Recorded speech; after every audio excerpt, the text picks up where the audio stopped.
Hello Sneha. Hello ma'am. कैसी चल रही है बायोलॉजी की प्रिपरेशन? बहुत अच्छी। बढ़िया चल रही है। सारे चैप्टर से याद है? हम लोग कौन सा चैप्टर पढ़ रहे थे? हमें आज इवोल्यूशन वाला पार्ट 2 इवोल्यूशन पार्ट 2 बताना है ना। आप लोग भी इसको ध्यान से सुनिए, आपके रिवीजन में बहुत हेल्प करेगा। 15 से 20 मिनट में पूरा चैप्टर आपका रिवाइज हो जाएगा। वो पूरा बताएगी, पूरा चैप्टर डिक्टेट करेगी, कुछ भी मिसिंग नहीं होगा और इसमें आपको भी बहुत हेल्प मिलने वाली है। चलो, तो मुझे बताना था मॉडर्न सिंथेटिक थ्योरी से। तो उसमें 5 चीजें आती है: जेनेटिक रिकॉम्बिनेशन, म्यूटेशंस और नेचुरल सिलेक्शन, और जेनेटिक फ्लो और जेनेटिक ड्रिफ्ट। तो जेनेटिक फ्लो का मतलब होता है माइग्रेशन। बेसिकली अगर कोई दूसरे देश से हमारे देश में कोई एंटर कर रहा है तो हमारे पर्सपेक्टिव से वो इमिग्रेशन होगा, पर दूसरे के पर्सपेक्टिव से वो एमिग्रेशन होगा, क्योंकि उनकी कंट्री से कोई लीव किया है। और जेनेटिक ड्रिफ्ट का देखें तो उसमें क्या होता है, जेनेटिक वेरिएबिलिटी जो होती है वो कम हो जाती है, रैंडम चेंजेस या इवेंट की वजह से होता है, और ये स्मॉल आइसोलेटेड पॉपुलेशन में होता है। तो बेसिकली जैसे एक जंगल है और उसमें 2 बर्ड्स है, जैसे एक ब्लू बर्ड है और एक रेड कलर के बर्ड्स है, और रेड कलर की जो बर्ड्स है उसकी पॉपुलेशन बहुत ज़्यादा है और ब्लू की बहुत कम है।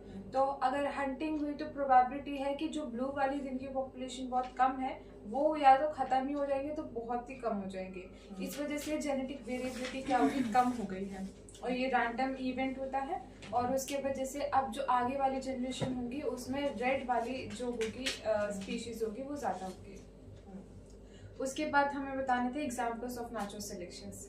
तो उसमें 5 आते हैं। सबसे पहले तो हमारे नेचुरल सिलेक्शन आ जाते हैं, उसमें डार्विन फिंचेस का एग्जाम्पल था। दूसरा आता है इंडस्ट्रियल मेलेनिज्म। इंडस्ट्रियल मेलेनिज्म में क्या होता है कि 1850s के टाइम पे जब इंग्लैंड में इंडस्ट्रियलाइजेशन नहीं हुआ था तो उस समय क्या होता था कि जो लाइकेंस होते थे वो गुड पॉल्यूशन इंडिकेटर्स है, तो जहाँ पॉल्यूशन नहीं होता वहाँ पे वो उगते हैं।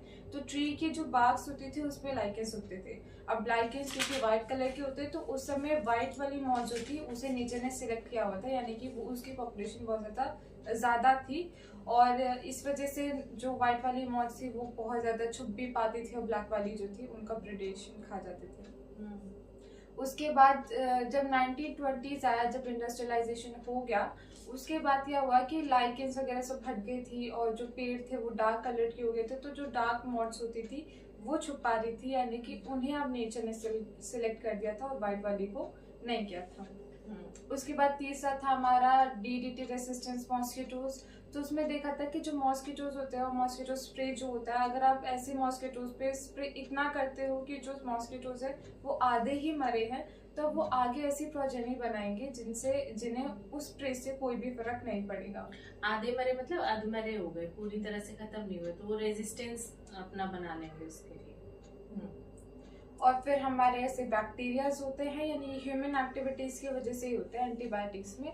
बेसिकली अगर डॉक्टर आपको बोल रहा है कि 5 दिन की दवाई लो और आप अगर 3 दिन की दवाई लेकर आप छोड़ देते हो तो क्या होता है कि वो जो बैक्टीरियाज होते हैं वो सिर्फ सप्रेस होते हैं, वो मरते नहीं हैं। तो वो प्लाज्मिड की हेल्प से वो आगे अपनी और भी हाई रेसिस्टेंस एंटीबॉडी बनाएंगी, जिसकी वजह से अब उसे उस पर्टिकुलर दवाई से कोई भी फर्क नहीं पड़ेगा। ये जो डॉक्टर बोलता है कि एंटीबायोटिक्स आपने 5 दिन लेनी है अगर आपको जुकाम हुआ है, कुछ भी हुआ है या कोई भी बीमारी, ज्यादा ये किसमें दिक्कत देती है? टीबी में। जैसे पहले एक प्रोग्राम चलता था जिसमें आपको प्राइमरी हेल्थ सेंटर पे जाके ही वो दवाई देते थे टीबी की, कि आपका 8-9 महीने ट्रीटमेंट चलेगा, आपने हॉस्पिटल आना है और फिर वो आपको दवाई देंगे। वो इसीलिए था कि ये रेजिस्टेंस ना डेवलप हो जाए।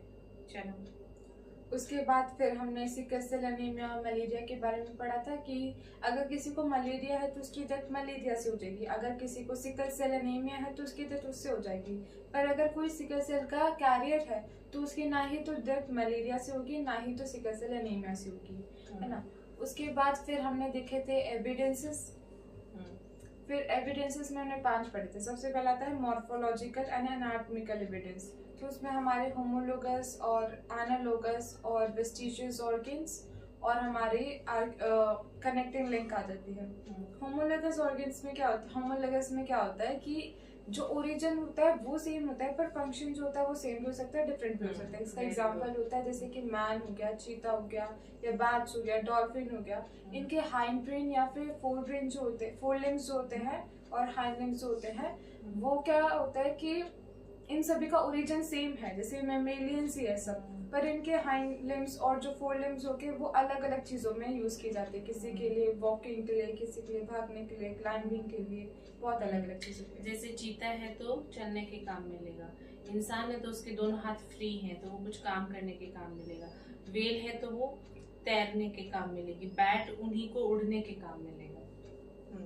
The thorns of bougainvillea and tendrils of cucurbita, या फिर heart और vertebrates, या फिर हमारे brain, है ना।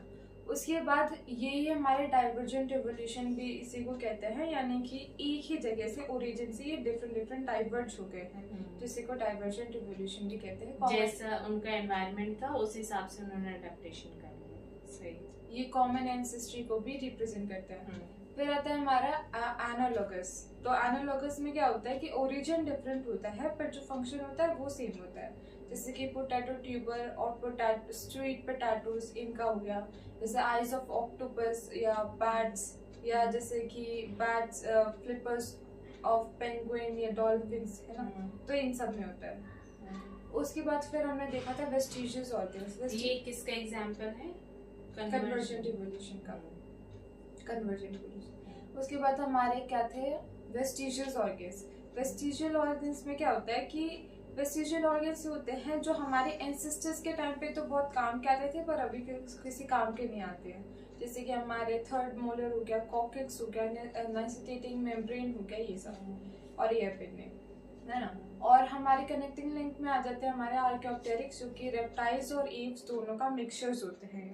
उसके बाद दूसरा आता है हमारे बायोलॉजिकल एविडेंस। बायोलॉजिकल एविडेंस में इसके एग्जाम्पल होते हैं जैसे DNA of humans in chimpanzee काफी सिमिलर होता है, और जैसे ट्रिप्सिन है। अब इसमें क्या होता है कि जैसे ट्रिप्सिन है वो हर ऑर्गेनिज्म में सेम ही तरह से बनता है और सेम ही फंक्शन परफॉर्म करता है, चाहे वो इनवर्टिब्रेट्स में ट्रिप्सिन हो, चाहे वो हमारे अंदर हम कितने एडवांस हैं पॉलीफेरा वगैरह से, लेकिन ट्रिप्सिन का जो स्ट्रक्चर होगा वो एक जैसा होगा सब में। फिर हमारा आता है पैलेंटोलॉजिकल एविडेंस। पैलेंटोलॉजिकल एविडेंस में कार्बन डेटिंग के थ्रू होता है, और इसमें बेसिकली क्या होता है, सेडिमेंट्री रॉक्स को देखा जाता है। तो जो ऊपर वाली जो रॉक की लेयर होती है उसमें अगर फॉसिल्स पाए जा रहे हैं, यानी कि फॉसिल्स बहुत ही ज्यादा पुराने नहीं है, काफी रिसेंट है। और अगर नीचे वाली लेयर में पाए जा रहे हैं यानी कि वो बहुत ही पुराने फॉसिल्स है। उसके बाद फिर हमने देखा था बायोलॉजिकल, पैलेंटोलॉजिकल और एडाप्टिव रेडिएशंस। इसमें और भी ना embryological evidences. Embryological Ernest Haeckel ने दिया था। उन्होंने ये बोला था कि जो एम्ब्रियो होता है वो अपने एंसेस्टर्स के हर एडल्ट फेज से होते हुए जाता है। जैसे उन्होंने बोला था कि जो ह्यूमन का एम्ब्रियो होगा, अब वो जैसे एव्स हो गया, रेप्टाइल्स हो गया, एम्फीबियंस हो गए, इन सभी के अगर आप एडल्ट फेज को दिखाएगा, एडल्ट स्टेजेस देखोगे एम्ब्रियो के, तो वो सब सिमिलर ही होंगे। पर फिर कार्ल वॉन हेयर ने डिसमिस कर दिया था। उन्होंने बोला था ऐसा कुछ नहीं होता, जो एम्ब्रियो होता है वो किसी और के फेस से नहीं गुजरता है। उसके बाद फिर हमारे एडाप्टिव रेडिएशन एक और बचा है ना इसमें, बायोकेमिकल एविडेंसेस, वो भी है बायोकेमिकल वेस्टिजियल ऑर्गन। चलो फिर एडाप्टिव रेडिएशन। एडाप्टिव रेडिएशन हमारे डार्विन फिंचेस भी शो करते हैं और ऑस्ट्रेलियंस मार्सुपियल्स भी शो करता है। इसमें बेसिकली क्या होता है, जैसे डार्विन फिंचेस में क्या था कि सारे बर्ड्स एक ही आइलैंड में थे, फिर दूसरे आइलैंड में जाते थे और उनकी बीक जो थी वो मॉडिफाइड हो गई थी, यानी उन्होंने एडाप्टिव रेडिएशंस करा। एक तरह से डाइवर्जेंट इवोल्यूशन ही होता है।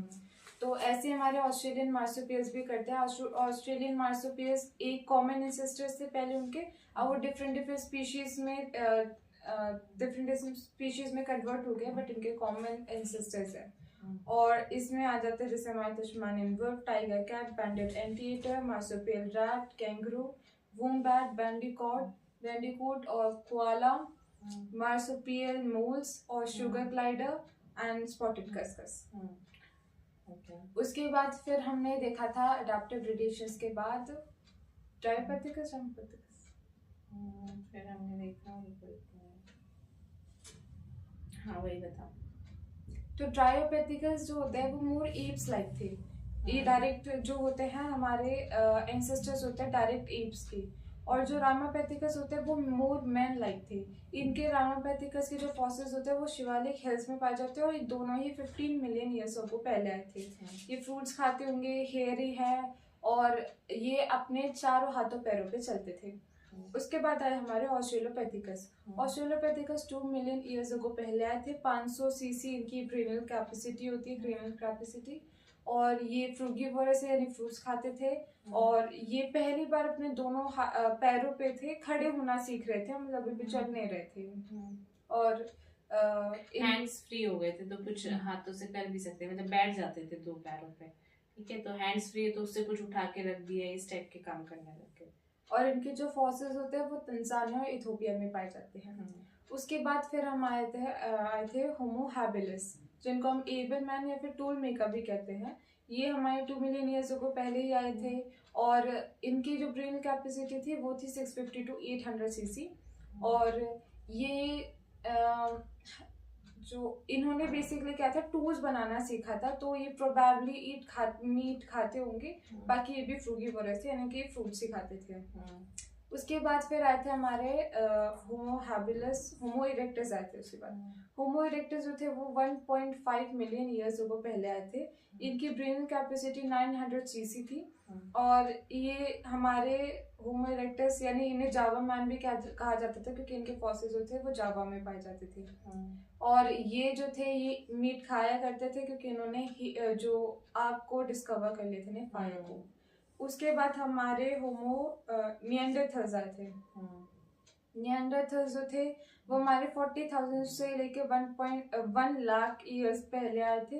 इनकी जो क्रेनियल कैपेसिटी थी वो थी 1400 सीसी। और ये हमारे सेंट्रल और ईस्ट एशिया में पाए जाते थे, रहते थे वहाँ पे।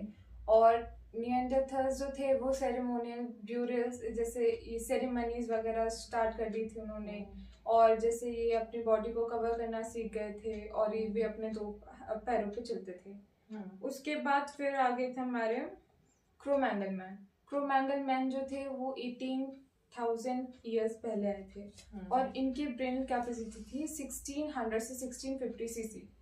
और उसके बाद जैसे ये केव आर्ट की वजह से जाने जाते हैं, जो कि अभी भी मध्य प्रदेश में दिख सकते हैं आपको, भीमबेटका रॉक शेल्टर में।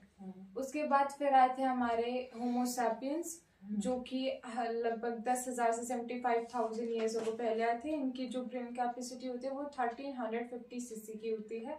और ये जो इंडस्ट्रियलाइजेशन है, एग्रीकल्चर है, वो इन्हीं सब ने शुरुआत की है। उसके बाद हमने एक दो डायग्राम्स देखे थे, जैसे कि डायनासोर्स वाले थे, कि एक जगह हमारे ब्राकियोसॉरस थे, फिर स्टेगोसॉरस थे। ब्राकियोसॉरस के जस्ट ऊपर टायरेनोसॉरस थे। स्टेगोसॉरस के जस्ट ऊपर ट्राइसेराटॉप्स थे।